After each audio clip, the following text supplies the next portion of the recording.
Baba Dick Gregory, who passed away. Give him a big round of applause.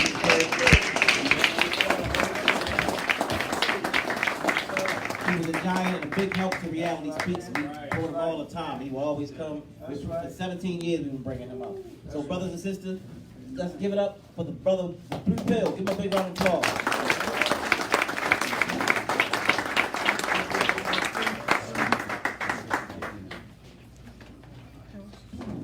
Peace, family, peace. Peace, peace, peace. How's everybody doing today? We just got up from a break. Y'all want to stand up and just shake yourselves off just a little bit? Okay. Who got about 15, 20 push-ups in them?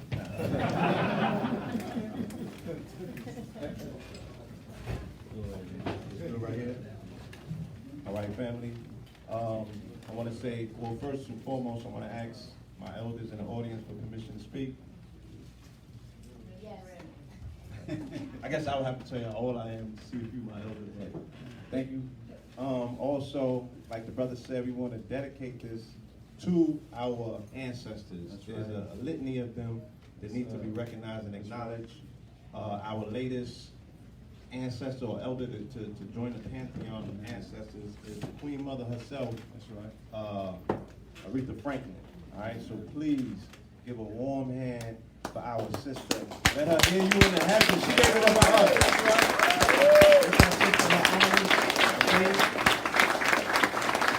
Like the brother said, you know, her counterpart, you know what I'm saying?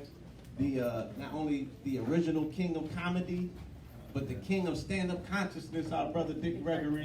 All right, caring for these parts.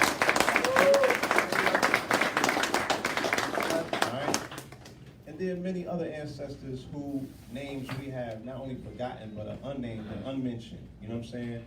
And that's who we come out here and we put on for the people who are unnamed and unspoken for, whose legacies are not only forgotten, they're just not even archived. You feel me? So there's somebody that made transition last night. There's somebody that even made transition today that we want to give it up for.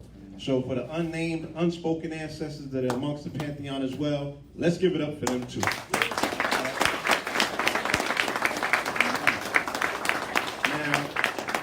In particular, you know, every message that we have for the people doesn't work in every region, you know? When I go to New York, I can't talk to New Yorkers about agriculture. I can't speak to them about controlling their food supply because everything is dependent on what they have available in the concrete jungle, right? But when we come into regions such as this, you know what I'm saying, Maryland in particular, these regions can understand when we speak about agriculture and agribusiness. All right. In particular, I was here last year sometime. The brother Irritated Genie had an amazing presentation put together as part of his Monday series. And there was a young brother that was up here. I have to grab my phone because he texted me the information, but I'm going to get that to you before I leave. But this brother, a phenomenal mind, was speaking about the importance of owning and controlling our own industry here in this particular area. And I've been traveling the country and going into different places that our people reside. And the majority of the places that our people reside, even if they're city-based, they still have some component of agriculture connected and attached to it, right? Because cities are financial centers and they're surrounded by rural areas. So there's land everywhere. Even in New York, there's land outside of New York, not too far. But what I was able to decipher from these travels, you know, and from touching the people and speaking to the people where they're at, is that the majority of our people, wherever they're at, the thing that they're looking most for is commonality and community, you know, because they say, I'm the only one on my block, I'm the only one in my household, I'm the only one in my community, I'm the only one in my church that deals with this information. So, you know, when I come to areas that are abundant in land, I try to leave the people with a message to say, look, you don't have to necessarily, you know, if you see something, because everybody sees New York City like it's a shining Mecca, right? And it's mainly just stealing glass and concrete. But for us to really attune our minds to where it is that we need to be directing our focus at this particular time, we have to get back to the land and on our own terms. Not like New Yorkers that are getting run out of New York and coming into the South with a bitter attitude because they got, you know what I'm saying, replaced out of the empire, and they can't see the fortune around them. All right, so we have been derived, we have been totally separated from our connection to the land, so we don't take pride in the land. We don't see the wealth in the land. All right, our people no longer even see the wealth in the cities because they're being gentrified and they're being moved out of that particular dynamic. So even when you find the family in the city, they're still not defending that particular platform as if that's somewhere where they need to station themselves and boggle down and make things happen. So the level of apathy from our people, I can only really trace it back to a few things in particular, and one of the main things is nutrition, right?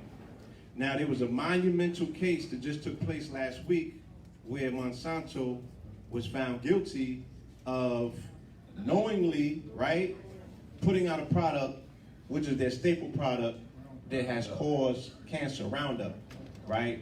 And again, because we are in an area that deals heavily in agriculture, is anybody a farmhand here? Does anybody deal with agriculture that knows about the scourge of Roundup? Yeah, I was just actually listening to Inky. Yes, yeah, Inky did an amazing presentation. It's on Black Magic. Yeah, so I'm very hip about it. I forgot the word, the G word that's in it. What's the word? Glyphosate, or The chemical that's caused cancer, especially the poison. Yes, indeed. And what it does is it takes the pulls the chemicals, the positive chemicals, the tryptophan and a couple amino acids that you need to tap into that third eye. And it actually pulls it out of the foods. Right. Right. So even when you're growing some of these foods that you're supposed to grow, and you're using the weeds to kill the weeds that you're right. the weeds, you're actually killing the product that actually makes you stronger and gives you that third eye burn. Right. So the food which is supposed to be responsible for sustaining life and giving life is actually sapping life. All right? Yes, brother. You heard about the water feed system? The water feed system? Aborted fetus system. Oh, the aborted fetuses, where? Food, processed food. Yes, we heard about that as well. Right? So again, there's a long litany of charges that can be brought up against not only Monsanto, but the food, or what they call the food industry, right? Because food's supposed to sustain, food's supposed to give life. None of these things do that. There are two characteristics of GMO foods, right? Or food that is being born or cultivated utilizing Roundup. They have two attributes. They're weather resistance, and they're called terminator seeds. So after one bearing, after one birth, they terminate themselves. So in the streets of Harlem, about 2005 or 2006, I got into the vending. So I'm on the street every single day in Harlem. And I started noticing patterns in our people, because we don't need to look no further than our people to find out what the effects of these things are. So I started seeing young women coming out in the months of October, November. Now, this is the true test of a vendor in Harlem. If you can stand the 30-degree weather in Harlem, 20-degree weather, to stand there for your people and maybe walk away with $60 a day, then you're a legend, all right? So we was out there, right? Bearing, it's like you hiking to the North Pole, like, because the wind gusts and the currents and everything in New York is fierce coming off of those buildings, those steel buildings. So I started noticing young women, right? First, I started noticing the young women pushing strollers, okay? And they would have newborn children. The babies wasn't no more than 6 or 8 months. But then they would have an AG to their side. And if you don't know what an AG is a what they call an aggressive, a lesbian that looks like Lil Wayne, okay? They have AGs with them, and I was trying to figure out, how did this happen? Like, you know what I'm saying? How did she make this concise decision right outside of childbirth to switch up her whole situation? She didn't even give homie a year to get his act together. She switched it all up. Not only switch it up, but she's out in public with this particular demonstration. Then I started seeing young women come out to Harlem that had their jackets visibly open and their shirts was up to here. It's 20 degrees. You know what I'm saying? But what really threw me off is that I started seeing young men, right? This is when the sagging era started. And the young men would have their jeans down to here, and they would be exposing their drawers. Now, normally that's something that we would look at and we would scoff at or what have you. But if you understand anatomy, if it's 20 degrees, right, and your testicles is what regulates your body temperature, how is this person Like, did you ever get a cold rush through one of, you know what I'm saying, your extremities? The shit do something total, it's a whole different type of feeling. So I'm looking at these people that are impervious to all of these conditions, right? And what they all had in common is that they was either coming from a fast food place, or they was on their way to a fast food place, or you could see on top of the stroller, or, you know, with the homies for that case, them niggas will have like the McDonald's bag hanging out of their bottom pants down here. So I'm like, okay, so this is something common with the diet. This has something to do with the diet. These people have actually embodied the characteristics of the GMO food that they have been raised on their entire life, right? Not that they got onto later on in life, their entire life. What do I mean by their entire life? I mean that from the womb, they were being fed this particular food from their parent. And if that wasn't the case, when they were born, they was given Similac or, you know, Gerber or whatever that shit is. And then it was introduced, right? Because they said that you can't feed a baby steak. So when they got little teeth in their gums, then they started giving them little pieces of McDonald's burger, what have you. And then, you know, they just started the gradual process. So corn in particular is in 95% of the food source in this particular country. So we don't even have to say, oh, you know, they got it when they started eating cereal, or they got it, like everything, the grits, the cereal, the this, or that. Corn is in there. Corn is one of the most GMO products, period. So this is what even they started rolling out Roundout for, to decimate that whole entire corn industry. And because corn is very important in this country, that's how you pay homage to the deities of this country, the spirits of this particular land. They grow tobacco and they grow corn. And that's how they keep a certain aspect of karmic energy, you know what I'm saying, pretty much equalized, because they're feeding the spirits of the land, all right? But they're giving them GMO corn, and they're giving them tobacco and stuff of that nature. So I started noticing, like I said, some very visible effects on our people. But it's very hard to explain this to the family in 2006, 7, and 8. People just don't want to, you know, this information wasn't readily available, you know, and even now, even though it's available, it's still not something that we necessarily get. It seems very far-fetched to say that the things that we crave and the things that we have been, you know, because a person will look at their body and equate that to health, to say, well, I've been eating this stuff all my life, and look at me. And that's not really where health is a marker or an indicator at. This is biogenetic warfare, all right? These are things that people who are natural eugenists have come up with. You know what I'm saying? These are things that people who have been at this activity since the 1600s have mastered at this particular time. So our people are at a detriment, all right? Everywhere that I go, I can see it in the people, you know what I'm saying? We can look at the health statistics and we can see what's going on. So what are we gonna do? The only thing that needs to be done is we need to change our diets. But what does that mean? Because it's easy to say we need to change our diets. I'm no longer just a person that says, well, we need to just totally stick with a plant-based diet. I'm just saying, if you're gonna eat meat, don't eat it from the Europeans, right? Don't eat it from the Europeans. Like, there's an entire market dealing with livestock. You know, when I was in Georgia, and brothers was introducing me to this whole concept of the economy that revolves around that. Because if we're gonna be real with ourselves, then we have to say, look, the majority of our people are still eating this particular food. Regardless of how much information we bring to our people, they're not gonna pack these particular venues and, you know, be running down kale every day. Some of them are still gonna eat the meat. That's what they're gonna do. But they need not be eating inferior meat. They need not be eating all of this, you know, the stuff that you find in the grocery that got paste glue in it. It's 3 months old and they're pumping all of this stuff up in it. You know what I'm saying? I was actually, I was privy to see the whole process of how they, you know, they killed a very large animal in my presence. You know what I'm saying? It was a whole spiritual ceremony involved. You know, they blessed the meat. You know what I'm saying? They killed it, they skinned it, they cut it up.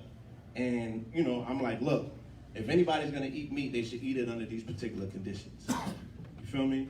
There's a cleansing process that takes place afterwards. And, you know, I mean, that's what I can advocate. I can no longer just say we only need to be eating plant-based because everybody's not gonna eat plant-based. So we're gonna forget the percentage of people of our family that are still eating meats. We can't do that. You know what I'm saying? So for the family that's out here in these areas where you can cultivate land and you can get into, you know, raising livestock or whatever it is that you do, that's what we need to be doing. That could be some of the answers, because you can't take away from a person and say you can't do this or you shouldn't be doing this or this is why, you feel me? But you can't replace anything. You know what I mean? So, Irritated Genie, you in the building? Yeah. Do you have the brother's information? Because my phone is over there still. Now, this brother, like I said, when Irritated Genie brought him forth, he has an entire research institute and it's based down here. His brother's an agriculturist, and he also can explain to you this whole aspect of genetically modified seeds, because people run around and they think heirloom seeds are the answer. They've been genetically modifying heirloom seeds since the late 1600s to the early 1700s. These people this is nothing new to them, all right? So the brother's name is Cedric, and the organization, Organic and Heirloom Seeds is his specialty, and he also has a think tank called the School of Ancient Alkebulic Mystic Rites, okay? Can you repeat that, please? Yes. The School of Ancient Alkebulic, I'll spell that, ALKEBU-LANIC,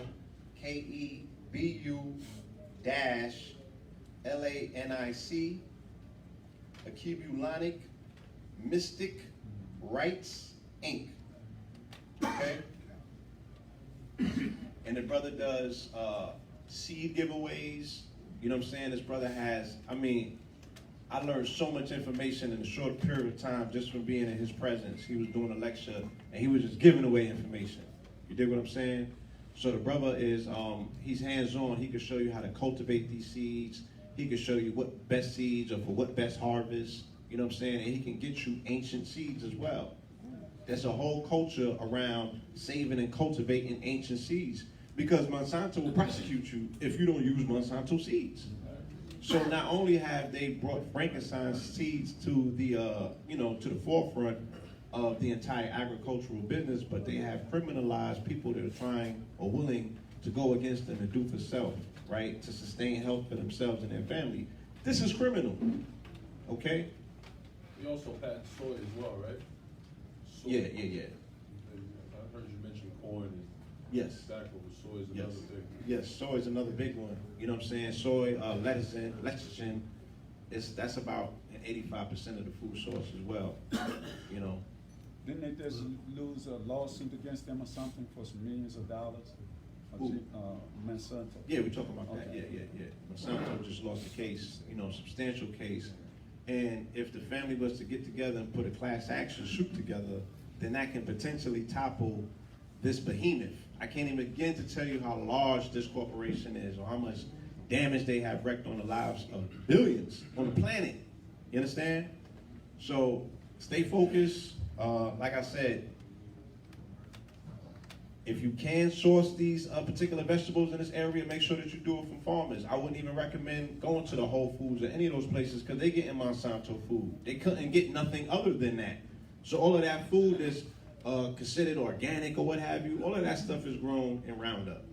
You dig what I'm saying? You gotta find some farmers out here. If you was in Pennsylvania, I would say highlight the Amish, but I understand that that's not too far from here either. Yeah. So you can highlight the Amish. You know what I'm saying? Like, real talk, I was in Philadelphia last weekend. I have never, in this lifetime, had watermelon that tastes like that. And the watermelons that the Amish had was like, real talk. It was, huh? No, I said they can't even lift the water. They got somebody doing it. You feel me? They, I want to say they open 7 days a week, but if not 7, at least 6, they have a farmers, the Amish have a farmers market in St. Mary. Oh, down here? Yeah, St. Mary. It's probably about a half an hour, 40 minutes. Okay. It's every day though. Yeah. I would definitely recommend, you know what I'm saying, with all of the weirdness aside that they might be engaged in that we don't understand, in terms of food cultivation, they're on top of their game. I don't know too many other denominations or, societies of people that are really just doing it like that, like the quote unquote, you know, like we used to do it back in the day, because everybody falls under this particular jurisdiction. So when they flip the script, everybody has to follow. So you need to find somebody that's outside of that matrix that's still making the food that's actually still food. All right?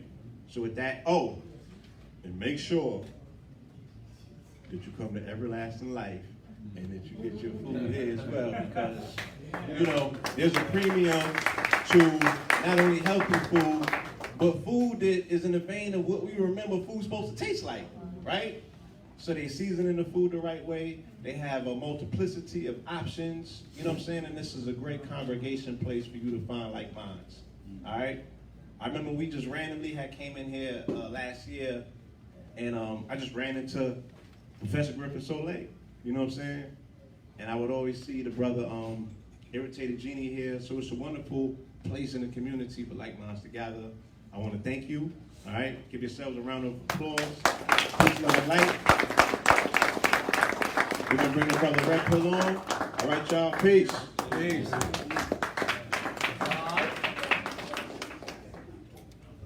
Peace, peace, family, peace. Give yourselves a hand, please.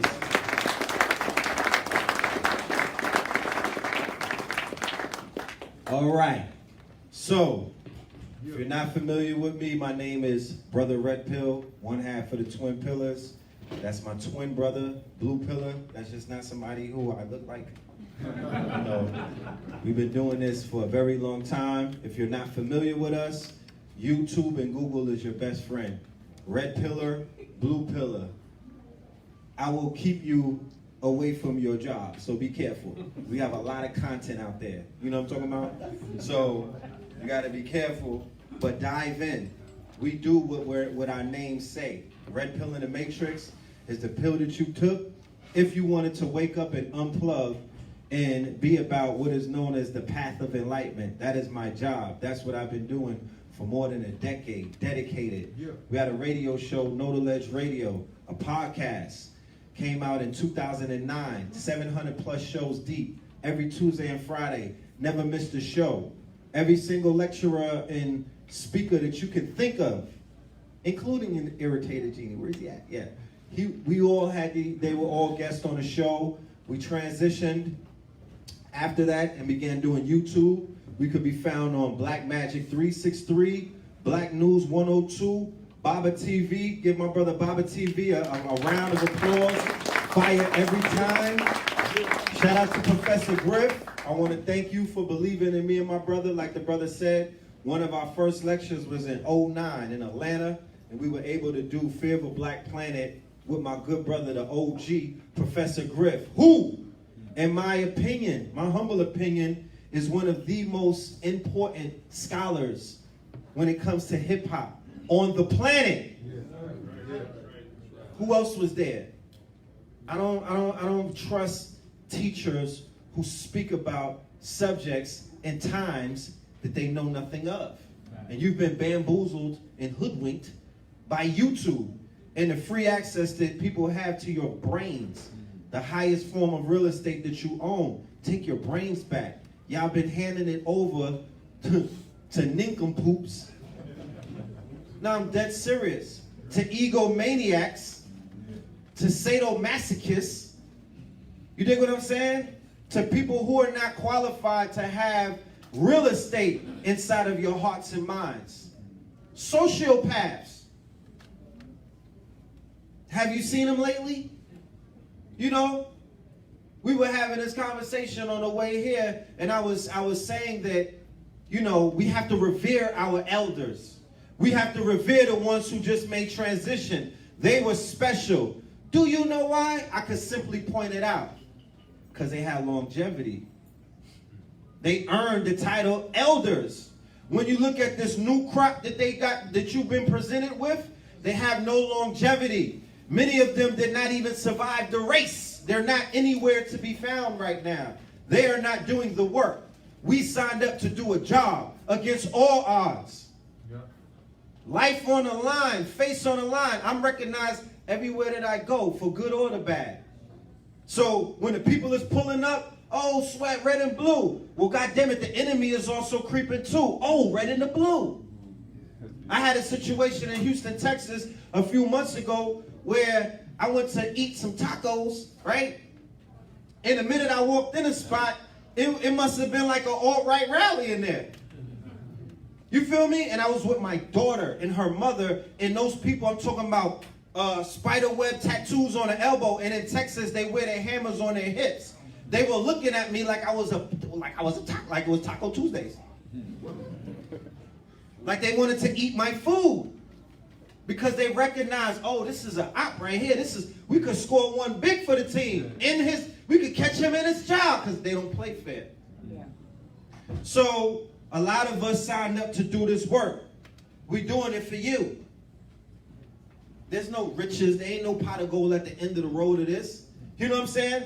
I'm doing this for my mama's name. I'm doing this for Dr. Sabi's name. I'm doing it for the children that are coming up after me. There's no 401k in consciousness. How many people died penniless? Think about it. But where are their centers of honorarium? Where are their buildings where their pictures are up, where their lectures are playing every day? That's how we could build our towns up, because they were just having this conversation about community. Well, the best place that you can anchor community is do what Walt Disney did. Do what the Jew did in Hollywood. He built a city around a concept. So the best thing that we can all agree to, because people come up with all of these reasons not to get along, it's based off of the lack of self-love and a lack of guarding that you got within. You don't want to get busy, so you come up with all of these excuses not to stand next to people that are doing the work. It's as simple as that, because when you do the work and when you know that you're doing this ancestral work, you won't ever find too much fault in people that are around you, only if those people are detriments to you. You know what I'm saying? So we can come together and agree on one thing, and that's that the teachers who have come before us were some of the greatest people who we have ever seen in our lifetime. They're different. You understand? Yeah, they might have had disagreements with each other, but how many of them crashed and burned before your eyes? How many of them revealed their weaknesses before the world and embarrassed millions of other people while doing such? I mean, they were on Donahue and other places having little spats and whatnot, but they held their own. They were famous like these people of today, so you can't say that it's the Instagram that's doing it. But they stayed true to the mission, and some of them died on their feet, staying true to the mission without nothing to eat, not being able to see. So we got to honor them, because they're the ones that are sending this information. They're the ones that are going to be still moving the pendulum and making things work out the way that we need it to work out, so we can move forward in the direction that we need to move forward. So I got to breeze through what I went through yesterday inside of Baltimore and get to where we're at now. Briefly, we were running through the Fear of a Black Planet Part 2. What that was highlighting was the fact that the people who are in outward opposition towards our people, right, are not as supreme as you say that they are. I beg to differ. I don't like utilizing the term white supremacy. The only time that I find it warranted is when you're tapping into the definition that Neely Fuller and Dr. Francis Cress Welsing laid out for the people. That's the proper definition. Not the definition that they'll give you in Wikipedia. Because when you read the definition, their acts don't measure up to the definition. The same person that you're looking at who be on the phone, hands, you know what I'm saying, shaking when they trying to permit Patty and, what's her name, Barbecue Becky, when they're trying to tell on you and call the authorities, their hands are shaking. They're in perpetual states of fear. It's not supremacy. You understand? When they see you smiling, they get mad. That's not supremacy. You understand? You go into a room. This is a challenge. You know what I'm saying? Black man challenge.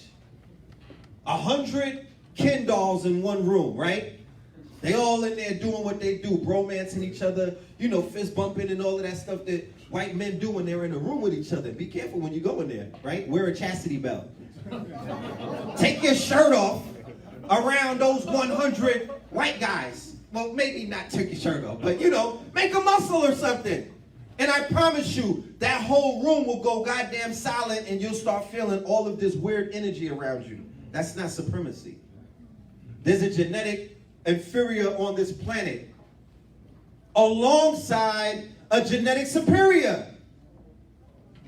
We don't have to apologize for knowing that fact. You understand? We don't have to lay out any kind of provisions before we say what we got to say. No. You stand on your truth. Okay? There's a genetic inferior on the planet. That genetic inferior is reaping all kind of chaos, magic around the world. It's not just chaos, it's chaos magic. Meaning that they thrive in chaos. They know how to cook your tears. You know what I'm talking about? The more that you cry, the more that you're upset, the more that you're feeling down and despaired about yourselves, is the stronger that they can get. Sounds like a relationship between a parasite and a host, which happens to be one of the oldest relationships on this planet, mind you. So you got to begin to identify who's the parasite and who's the host. You might think that you're a parasite because they say, oh, you know, y'all always want to get these free eggs from us. You know what I'm talking about? And this cheese and whatnot. And you're all, you know, you're all getting assistance from us. Whereas you don't even realize the majority of the natural resources, the majority of the land that they're exceeding from you, meaning that they're sitting in your throne, meaning that they have all of your resources, all of this open land that our elders had titles and deeds to, right? Like when you talk to brothers and sisters in the Gulf Coast region whose family was sitting on billions of dollars of oil, right? Then they violated the treaty. All of this Maryland and all of these treaties and all of this land and all of the natural resources. How are they taking care of somebody when they took your stuff? You know what I'm saying? They're just cutting you they're just really cutting you a be quiet check. Like, chill, don't make no noise about here's your little welfare or whatever else. Here's your stipends. You're vassals of the state. You're paying them taxes and they're just giving you things to band-aid you. And then they have other people around you working for them who basically fulfill their agenda every Sunday. But then every Monday to Friday, because we ain't gonna just put it on the church, we could talk about the state workers.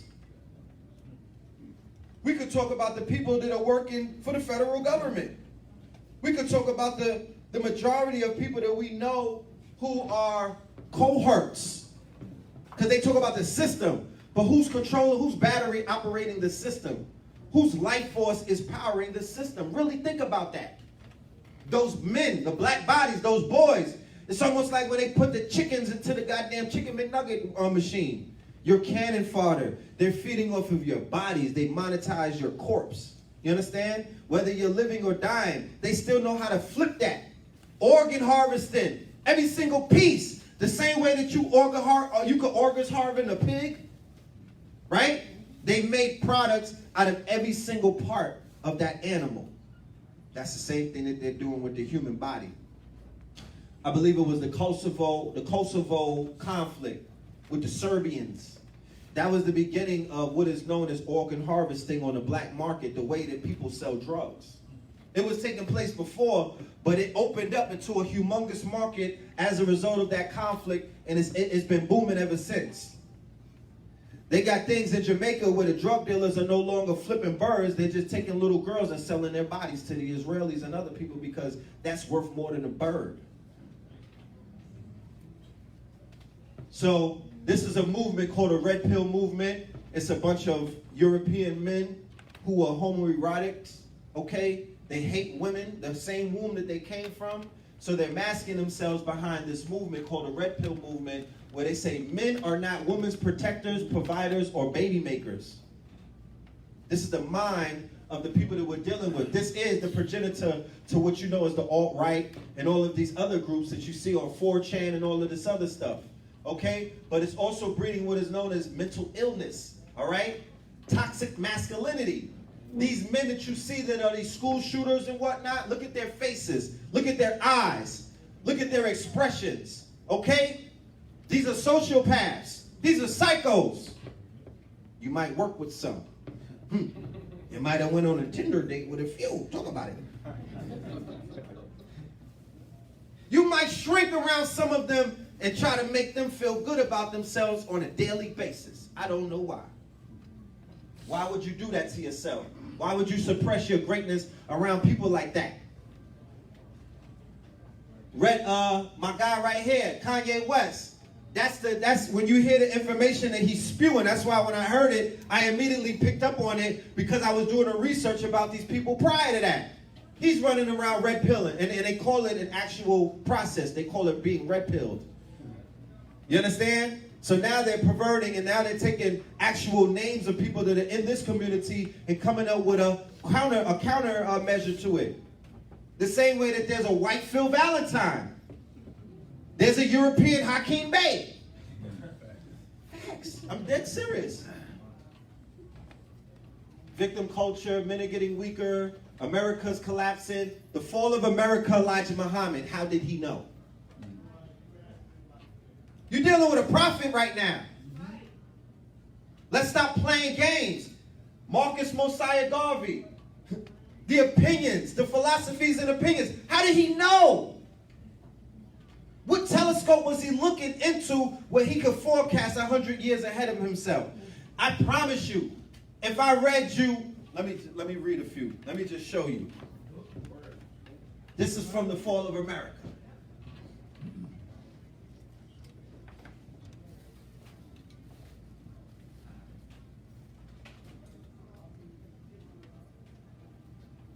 If we continue to accept these injustices, hold on. Let me start right here. We are taught the new day, the new world, if you please, cannot come into full meaning until justice comes to our people.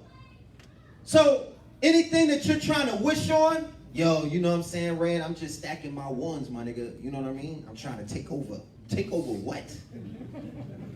Nigga, take over? Really? That's what you're doing? Okay. Once again, feeding your corpse to the machine as if you got time to waste, as if your freedom isn't the most precious thing alive.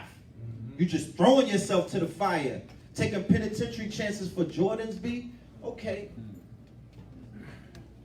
So nothing will happen until justice comes to our people. The only thing that will take place is what you see right now. It is the eroding of the system and this thing that you keep trying to hold up called America. That's what you're going to see. The burden is not our oppressors alone. Much of it is upon us. The time has come when we must speak or die. Our leaders, our so-called leaders, are choked by fear. Such a leader is not worth the salt that leavens his bread. How many of the lecturers, how many of all of these people who have come and take your resources and took your time and attention, how many of them in the last 2 or 3 years have been relentless on the front line against what's going on to our people? I'm talking about coming with solutions. Not just regurgitating what you already know, talking to your pain body and stuff like that. No. This fear is the root of their failure to tell you the truth. Now this truth must come out. You have misunderstood the Bible. Christianity is a white man's religion, and it contains no salvation for the black man. For this very reason, the prayers of your preachers to the government, the Father, the Son, and the Holy Ghost have fallen on deaf ears. Now I ask you, what good is Christianity to you and me if that religion of the God of that religion will not defend us against lynching and rape? Indeed, we should be fools to believe and trust such a religion and such a God, knowing that he bestows all his blessings upon our enemy. What? Zeus, a.k.a. Jesus, a.k.a. every time you give them your life energy, right, they set up a consecrated image that they shed all kind of baby blood to, all kind of beheadings and burnings to. Then they set it up and made you give it your power. So you're living in what is known as double consciousness. There's a conflict going on within. And you talking about you want to go to war. Not realizing that the most precious war that you will ever fight will be against yourself. maybe your African self, right? And your Negropean self. They're going to clash. We are taught to look forward to a salvation that does not exist. Can we be honest about that? Am I hurting anybody's feelings? I apologize. I'm going to be man enough to say, you know what? I didn't come here to intentionally hurt anybody's feelings. But it's not me. I didn't write this book. He did.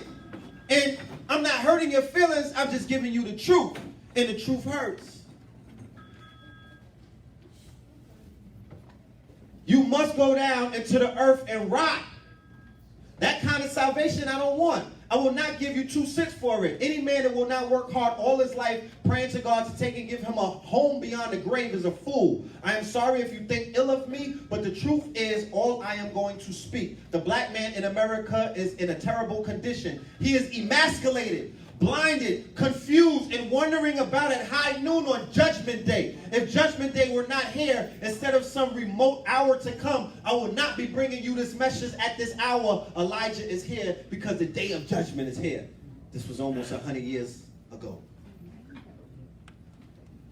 When you stand up and speak a word on behalf of your own people, you are classified as a troublemaker. You are classified as a communist, as a race hater, and everything but good. How can you as a people ever be anything if you are going to crush out your leaders who try to seek justice for you, even at the cost of their own lives?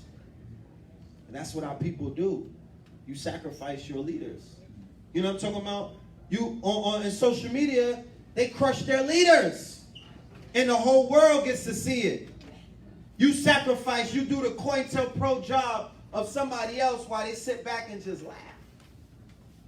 The lynchers, our daughters and wives are lynched before our eyes. The government will not put a stop to it. They will allow the lynchers to lynch you and me if we are charged with attempt to rape one of them. The lynchers live right next door, down the street, up the alley, yet they are not brought to justice. All of this grief you and I must suffer. All of these burdens we must bear. It is beyond comprehension that the American government, mistress of the seas, lord of the air, conqueror of outer space, squire of the land, and prowler of the deep bottoms of the oceans, is unable to defend us from assault, rape, and murder on the streets of these concrete jungles. That's the prophet talking. What has changed? I could have wrote this yesterday. You understand? For whites across America, deaths of despair are rising. They're not telling you that they're checking out at record numbers. They're not putting you on to that. Why? Because like I keep saying, all is mental. This is a psyops. It's mental warfare. They got to keep you focused on Black Death. As long as you focus on Black Death, then you will reverse whatever is taking place, or you will help catch up to them that which they will not tell you. But they're not talking about this, though. Every day that you wake up, you're not seeing this. Please, family, if you're going to inbox me something, inbox me some good news. I'm all too familiar with all of the negative stuff. You know what I mean? I get notifications already from Google. So we do a lot of spreading of negative energy, negative imagery, negative news. But we ain't about to spread all of the good stuff. So I got to fly. Like I said, I got to get up to this lecture. Okay? COINTELPRO, all right, in full effect inside of what is known as the conscious community, okay? Then make no mistake about it, right? Let's read the intended effects of COINTELPRO. Created negative public images for targeted groups by surveilling activists and then releasing negative personal information to the public. How many times through your trips of consciousness did you have to endure people reading, putting their screenshots or emails and all of this other stuff going on inside of the confines of this community? Break down internal organizations by creating conflicts, by having agents exacerbate racial tensions or send anonymous letters to try to create conflicts. You know how many inboxes I used to get? Pulling down other teachers, trying to get me to join the group hatred. You know how many videos y'all give y'all time and energy to where it's nothing but another man tearing another man down, or one person tearing a group down. Create dissension between groups by spreading rumors that other groups were stealing money. Restrict access to public resources by pressuring nonprofit organizations to cut off funding or material support. You know how many people backed off from me and my brother, organizations and whatnot? Because we decided that we were not going to play anybody's games, and we're going to give you the unadulterated truth. Restrict the ability to organize protests through agents promoting violence against police during planning and at protests. You saw all of that play out with Black Lives Matter. Restrict the ability of individuals to participate in group activities by character assassinations, false arrests, and surveillance. So in a 2.0 digital time, you just have COINTELPRO 2.0. And like Rick pointed out, the FBI, COINTELPRO, black extremism, they're definitely on this. The murder rates in major U.S. cities, somehow coincidentally, the majority of the places where they had these black police killings are the murder capitals. Detroit, Chicago, Baltimore, right? Even all the way to St. Louis, Ferguson, the exact town. After the quote-unquote police killings, the murder rates increased. There's a whole bunch of people, Darren Seals, rest in peace. There's a whole bunch of people that began getting knocked off. They knocked off like 6 people dealing with the Mike Brown case already. Real talk. So what is it about the traumatization of when they kill one of us, then they suppress us when they bring the military in, and then when they pull out, why do we start killing each other in wholesale? Or, like Griff pointed out, why is there all of these unsolved murders? Because they telling you that we killing each other, but I don't know. I don't know the person that's putting in the work. You don't know personally. And Negroes do a lot of bragging. Real talk, like, you know. So I showed yesterday how this was the real life wire. Oh man, forget season 1 to 4. That's nothing. Yeah. Did you read these transcripts? That's the real wire. They made this look like Sesame Street. These police is out here killing people, killing drug dealers, killing the plug, and running off on them. These were some of the most crooked police officers that I've ever been encountered. So when you see murder capitals, right, like Chicago, right, like Detroit, like St. Louis, but then they had all of these investigations that showed you that the police departments were beyond crooked. These are the places where the KKK and the neo-Nazi and all of these other people have infiltrated. And then you see this take place where they were like, yo, we were kicking down, they were doing what they were doing in Training Day. Remember Training Day? When they were robbing, they knew all of the drug dealers, all of the willies, giving them passes, robbing drug stashes, robbing drug spots. That's everything right here, okay? Now, we got into what is known as Afrofuturism. We're not just going to give you the negative stuff. We're also going to give you the positive stuff, preparation for victory. So how are we going to prepare for victory? First of all, you got to prepare for victory by changing your image, changing your message, changing your overall narrative. Is Liar Cohen going to do it for you? Is Harvey Weinstein Harvey Weinstein, take the wheel. No, I'm just saying because he was bankrolling the majority of black cinema. He's responsible for the Trayvon Martin movie, documentary. He's responsible for the Khalid Browder. He was in bed with Jay-Z. They gave him $20 million for a 20-film deal. That's Harvey. So are we going to leave it up to Harvey and them to tell our story? So you got a movie that reached $1 billion. This belongs to the genre of Afrofuturism, Afro-surrealism, and whatnot. I'm only saying that because now you have leverage. For the Octavia Butlers of the world, for all of you script writers, for all of you videographers, for all of you artists, it's a renaissance. Where are you? What are you waiting for? Bro, it's a renaissance. And you got to put up points. Or, you know, you just leave it up to Jaden Smith and them to do it. So this was the archetype, Killmonger, the thug life, the savage. Because remember, he represents an archetype. It's not just a person, it's an archetype. He represents an archetype that you can see in everyday Negroes. He was misogynistic. He was angry. Yes. I'm sorry, I can't see what nigga represents. Never ignorant, getting goals accomplished. Never ignorant, getting goals accomplished. Tupac's definition of nigga. Thug life. The hate you gave little infants, F's everyone. What was he as an infant? The hate that they gave him, F'd Wakanda.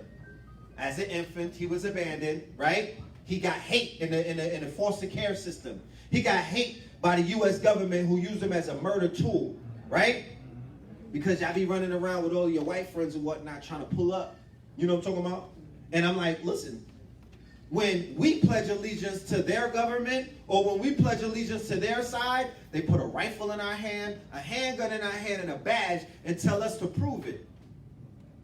You don't do that with your European pals. You know what I'm talking about? You give them your PayPal or your Cash App handle, and that's it. That's their way in. Yo, pay my phone bill. I'm saying, reparations. Afrofuturism, Afro-surrealism, this is the future. It's a whole bunch of movies. This is Afro-surrealism. This is not futurism. This is more about Afro-surrealism. Taking what's going on now, flipping it a little bit, keeping it within the parameters of surrealism, and then feeding it to them. In control of our narrative, all right? This movie right here was the fulfillment of this movie right here. He didn't get to accomplish what he wanted. He wanted the world to pay for what they did to us. He made it happen. This is a black man right here. You know what I'm saying? This is the Avengers. Thanos, the Thanos snap. He killed half of the universe. Look at his whole squad. Ebony Ma, Proximity Midnight. All of them were, it's called a Black Order. That's his whole crew was called a Black Order. This dude is purple. And he got stones in his hand. Right? And he killed half of the universe, white and black. Because remember, what's the fate of a treason? It's not a color thing anymore. The people that are out here trying to destroy us have all colors. What does justice look like? Yeah, what does justice look like? It's gonna be ugly. What are you prepared to see or live through? Yeah, I know. It's going to be kind of vacant at the water cooler. But Becky got to go. When Thanos snaps his hands, he's going to clean up a lot of stuff. So this is some of the salvation that Christians are looking for. Where's my Hebrew Israelites? Corinthians. This is what they're talking about. When the Christ comes back with the flaming sword. So I don't know if people are ready for that. But I know that they're ready for it because they keep putting out all of this predictive programming. Purge. The election year. It fit perfectly into the Donald Trump scenario. It didn't really even work for the Hillary thing. But remember, they're two and one of the same. As they showed you in The Purge, I think there was a scene where the quote-unquote opponents was chilling together watching black people die. And then the new one that just came out recently showed the white supremacist groups, right? The mercenaries went into Staten Island projects and killed everything black. Because when they try to make us purge each other, we just was partying. We was like, we ain't into all of that. We're trying to twerk. Like, hold on. Put on that little baby. No bleeds. You know what I mean? So, this is Milo. He's an alt-righter. He is remember, this was the introduction to the alt-right in the first Purge. Look how they dressed, the preppy ones. They wasn't rolling like that. This was the template for him, for the alt-right, for Richard Spencer and Milo. Milo says that journalists need to get killed, then journalists went ahead and started getting killed. Okay? So they're out here basically killing things or, speaking of people, putting out hits. But they're hiding behind the media. Like he said, the media-controlled media. That whole Alex Jones farce that he's the police. William Cooper told you that before they killed him. The author of Behold a Fair Horse. He's the police. They all work that the reason why they took all of his stuff down is so they could take all of your stuff down. He's just the patsy. Predictive programming. Who controls the future? Auto-suggestion, self-mastery through auto-suggestions. You could use it in a positive way. You could use it in a negative way. The power of the European, the power of the media is auto-suggestion. They just suggest you do shit, and you do it. They suggest your devilishment, right? Like they said that the quote-unquote Iblis or Shaitan, the agreement that he had to make with the Most High. Oh, I'm not going to pull him into the burning house. I'm going to just open up the door and welcome them in. If they come into the house, that's their ass. Like the mind that carries one ship east and another west, the law of auto-suggestion will lift you up or pull you down according to the way that you set your sails of thought. So everything that you're seeing and what you're feeding your brain, pain, changes people. When Black Death goes viral, it can trigger PTSD-like trauma. The 12 steps of PTSD, post-traumatic slave disorder, acute anxiety, depression, resentment, anger, fear, anxiety, self-worth, dissipating, shame, guilt, confusion, pain, activating events. Show of hands, how many people have felt this in the last 4 years? I'm going to say it again. Acute anxiety. Oh, the world's coming to an end. Oh, my goodness. I'm not even going to get my hair done. Because they said that the world finna end this weekend. I'm so anxious. Depression. I don't want to go with this anymore. You know what? I'm handing back my conscious name. I'm going back to being a Negro. Give me my birth certificate back, Moors. You know, people always venting on social media and all of this stuff. There's some teachers that I've grown up with that are complete manic depressives. And it's sad. Melting down in front of the world. Straight meltdowns. Throwing away all of the work that they've ever done. Revealing themselves to be completely sick. Right? Resentment. Everybody's resenting each other. Anger. All these Negroes are angry now. All of this fake Negro outrage. Black man will ice grill you like you stole something from him. When he really want to look at his boss with a mean face. Fear. I don't even got to get into that part. Self-worth dissipating. What's going on social media with black women? Young black women. Shoot, what's going on with these young boys? Self-worth dissipating. If you could ridicule your great-grandmama and your grandma and your mother by coming outside sometimes looking the way that you do, brother and sister, well, goddamn it, there's issues with your self-worth. Right? If every night you go live at 2:10 a.m. and ask me to swipe up and purchase something on Instagram, then there's something going on. You on Instagram twerking a little baby at 2 a.m. What is that about? You're showing the world your goods? Just so they can hit your Cash App? To do what? Buy sex from you later on that day? Come on, fam. This is what we got. This is where we going. This is where we've arrived at. In the middle of a war. Do you have anybody seen the movie about the French Revolution, right? The Battle for Algiers?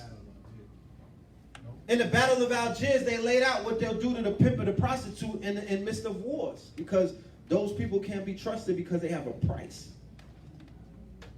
They're for sale. So how you gonna be for sale and I'm at war and I gotta get rid of all of the treasonous traitors around me? You go first. So by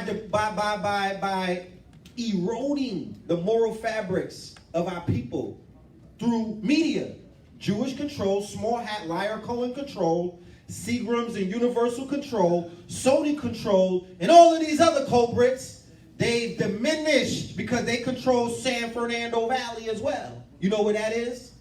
That's the pornography industry. That's the same industry that they try to start up in Germany, and they ran them out of there. That's the same kind of industry that they try to start up in every single country that they were in, and they got ran up out of there. Because high civilization doesn't deal with that. Because anybody of any kind of moral fabric, any kind of high civilization knows the way that you erode a high civilization is that you begin to introduce sexual misconduct, sexual deviancy, meaning that you don't have self-mastery. And if you don't have self-mastery, you can't win the war. Bottom line, the economic war, the mental war, the spiritual war, the physical war, any single war that they throw at you, what the hell is a good soldier? Somebody who's disciplined. That's why they focus, man, I was in boot camp making 45-degree angles on my bed.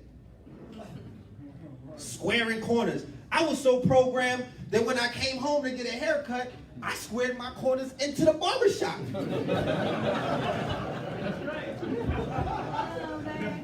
They had jokes like, look at the robot. But they hammered the discipline. They hammered all of this stuff into me. So if we're not disciplined, we cannot talk about victory. That's a conversation. If you cannot control, if you cannot put a sword over your lower self, you're not ready for this. That's how they rocking you to sleep. You out here spilling your seed, exterminating your light, making yourself weak. And they running around jogging through the hood looking at you like something sweet. Real talk. The egregor, the power of groupthink. Right? I want to get into this, but like I said, I got to breeze through stuff. This is a thought form. This is a collective thought form. This is the energy that you feel when you walk into a Catholic church or a Roman Catholic church. This is the energy that you feel when you walk into this room, because there's a group think that's being formed right now because the collective is on one frequency. We're vibrating on a similar frequency, so we're creating what is known as a thought form. That thought form, when you enter into that thought form could begin to regulate you. The same way that when you sign up for corporate America, you got to read the manual of whatever corporate entity that you're walking into. And what takes place? Corporate culture takes over. And after a while, corporate culture takes over, you become a corporate robot, a corporate clone. Huh? Sorry to bother you? How many people saw that? With the white voice, you know?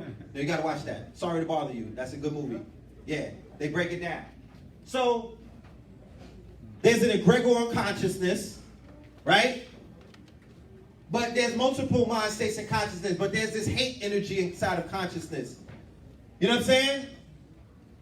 There's this energy that will make you lose all of your money and your resources and make your health bad because the frequency is very low. It's not dealing with self. It's making you become a victim and blame everybody else outside of self. That's not growth. That's not development. That's not enlightenment. You got to start looking within. You got to disconnect and take your brain back. You got to take your hearts back from some of these stations, some of these platforms, some of these teachers, some of these quote-unquote so-called scholars, some of these entertainers. You know what I'm saying? Some of these twerkers on Instagram that some of you follow religiously. I'm just saying. There's all of these influencers that are being put in front of us, that are being hoisted upon us, that people are telling us this is the standard at which you're supposed to look at yourself or measure yourself by. Why? Because World Star and Vlad TV told you that they was hot? Because DJ Academic stamped them? Get your brain back, bro. Get your brain back. You're allowing teenagers to steer your life. You're listening to little 17-year-olds, 18-year-olds inside of the music industry, and you 80. I'm dead ass. And you 80 with the Tekashi wig. How many grandmothers and the great-grandmothers with the Tekashi wig on that you've seen? The rainbow colors and come on, man. What's happening? So now you're a Barbie? Huh? You a grandma Barbie? I got life too. Huh? I got life too. That's right. Follow Grady on Instagram. Chaos Magic, Aleister Crowley, Blavatsky, you know what I mean? What are known as spirit cookers, you know, occultists, who basically infiltrated and influenced the entertainment industries, utilizing chaos magic, utilizing the summoning of quote-unquote egregores or the summoning of entities. Whenever you form an LLC, what do they call it? It's an entity. It's an entity. So all of these entities that they have, these sister companies, these labels, they always come at you through an entity, not through even their names, even them are entities. How many Jewish names are in Hollywood on the actor side? You don't see Adam Roethlisberger. You know what I mean? You don't see Mary Weinstein as an actress. They change their names and make entities out of those characters. Those characters are LLCs amongst themselves. So they're not even held liable for all of the death and destruction or the negative or the auto suggestions, whatever they represent. They're not even responsible for that. You can't even hold them accountable. They're like, yo, that's just an entity. Predictive programming, when movies predict real events. Right? But there's predictive programming in hip-hop. There's predictive programming in your religions. There's predictive programming in them new goddamn Geico commercials. You know, don't just talk about The Simpsons, but we could talk about The Simpsons real quick.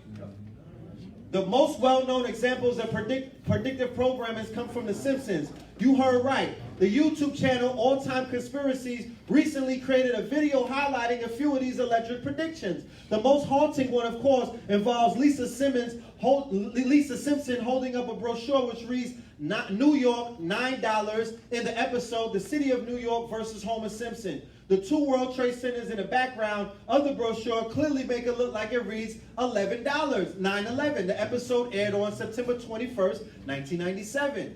All right? These are dog whistles. Dog whistles are basically how they talk to each other. You got to look out for that. Right? Dog whistle politics. The Purge. Look. This is the Purge movie, Election Day. This is Candace Owens, who goes by the name of Red Pill Black. Remember I showed you that group earlier, Red Pill?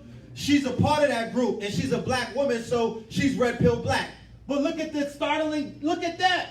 That's almost like a doppelganger. That's a dead ringer. And she represents the same thing that she represents in a Purge. Killing off black men, killing off our people, siding with the quote-unquote ops. All right? The top U.S., everybody, all of these mass shooters. All right? The enemy decoded. The psychosis. Remember, the American psycho. Right? And don't make it a black thing. And don't make it a black thing. Oh, you know what I'm saying? No! Oh, why would they kill their own? What?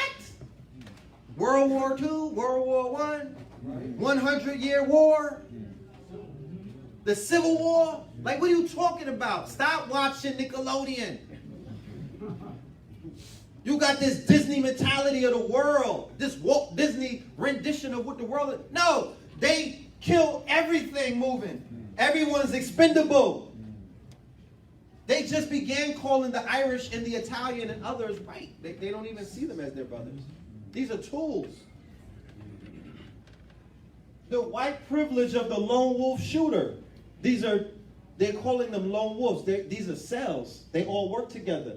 Look, this is their predictive programming. This is the White Walkers in Game of Thrones. Zombies. These are the zombies in Fear of the Walking Dead, All Out War. All right? These are the White Walkers. The winter is coming. Okay? They're talking about their own people. These are the dope fiends. You understand? This is the opium epidemic. This is Negroes with their pants sagging down. They filmed this in Georgia. All of this is predictive programming. All of this is to prepare themselves for this purge. Why we have forgotten the worst school attack in U.S. history, right? On May 18th, 1927, a man by the name of Andrew Kehoe blew up the school in Bath Township, Michigan. Most of the 44 killed were children. It remains the deadliest attack on a school in U.S. history. It also regularly left out accounts of terrorism in America. All right? So don't talk about the purge is coming. They've been purging. Don't let them point no fingers at you, talking about you savage in the hood and all of this crazy stuff. No. You're a product of white American, westernized Greco-Roman culture. Judeo-Christian, Greco-Roman, Masonic, European, white Anglo-Saxon Protestant culture. And it's all drenched in blood. And it's all dealing with taking and subjugating what is known as the Blackamoors, the Moors, the West Africans, you name it, the Muslims with an O. You could come up with whatever name you want to come up with. It doesn't negate the fact that they're carrying out a mission that was handed down to them by their popes. This is a papal edict. Why nobody want to talk about the church and the crown? This is a papal edict that nobody has never questioned. With all of the preachers in front of you, nobody brought that up. How you a preacher and you don't talk about the papal edicts? Meaning that the Pope gave them permission to not just convert you. Dumb diverses, but to destroy and pillage and plunder and rape in the name of the cross and the crown. Look, did you know about the lost history of the only American coup d'etat? Wilmington, North Carolina. 400 people got killed. A mob of 400 Europeans burnt down Wilmington in 1898. As a result of that coup, they captured what you know as the South. What do you mean, Red Pill? We were slaves. Said who? In 1898, we were running Wilmington, North Carolina. Who's a slave? This ain't Black Wall Street. This is Wilmington.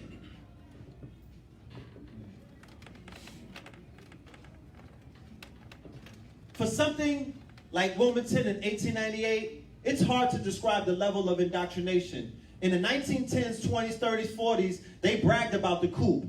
After that, they backed off, but it stayed in the history books, and they talked about it as an unfortunate but necessary event. In fact, part of how historians have pieced together the real story of the Wilmington Massacre is by looking back at newspaper archives from towns all across North Carolina, not just Wilmington, where similar violence was coordinated that day. They burned down black newspapers all over the state. They shut down entry to the city from blacks and Republicans. It's important not to forget that this was a planned thing. This wasn't two people getting in a fight in a street corner sparking underlying racial tensions or something like that. They originally called the 1898 incident the Wilmington Race Riot, with the implication that the event was instigated by a riot from blacks and quelled by Welders fighters. Come on, man.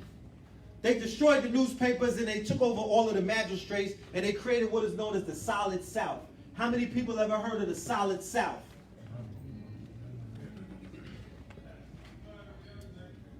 And when they had the Republicans, that's when we had black Republicans. How many of you know the song Black Republicans, Nas and Jay-Z?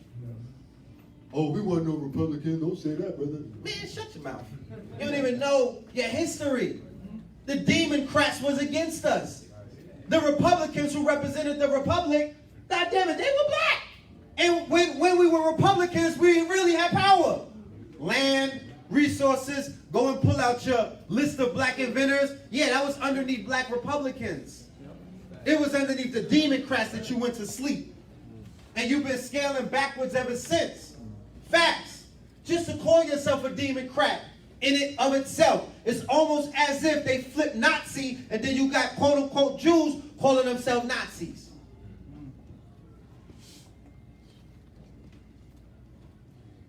Right-wing extremists are a bigger threat to America than ISIS. They write about it, they say it, but you don't enforce it. Black police officials, you're not even taking it up in your own hands. You're not even deputizing yourselves. What happened to citizens' arrest?